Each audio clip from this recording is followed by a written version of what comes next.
ओडिशा मध्याह्न भोजन और पाचिका महासंघ संघ बामनघाटी कमिटी मयूरभंज आनुकूल 11 दफा दाबी नहीं रायरंगपुर सरस्थ ब्लॉक शिक्षा अधिकारी को सम्मुखें विक्षोभ करते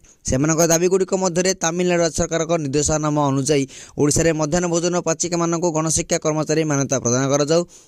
जातीय पर्व छुट्टी 10 दिन काजुआल मेडिकल मेटेनेंस छुट्टी प्रदान कर मध्याह्न भोजन अनियमित दूर कर पाचिका सहायक कर्मचारी दरमा 26,000 कर पाचिका सहायक कर्मचारी मासिक पेंशन 10,000 कर मासिक दरमा ठीक समय दि जाए 12 मास दरमा पाचिका सहायक कर्मचारी को प्रदान कर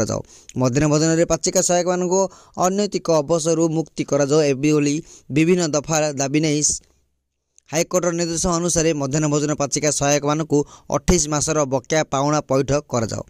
मुख्यतः भाव ओडिशा मध्याह्न भोजन पाचिका साधारण संपादिका ईशान षडंगी मध्याह्न भोजन पाचिका संगठन बामनघाटी दाक्षिणी सोरेन परेश महांत मध्याह्न भोजन पाचिका संगठन मयूरभंज शाखा सभापति अमूल दे राज्य सह साधारण संपादिका क्षीरमणि महांत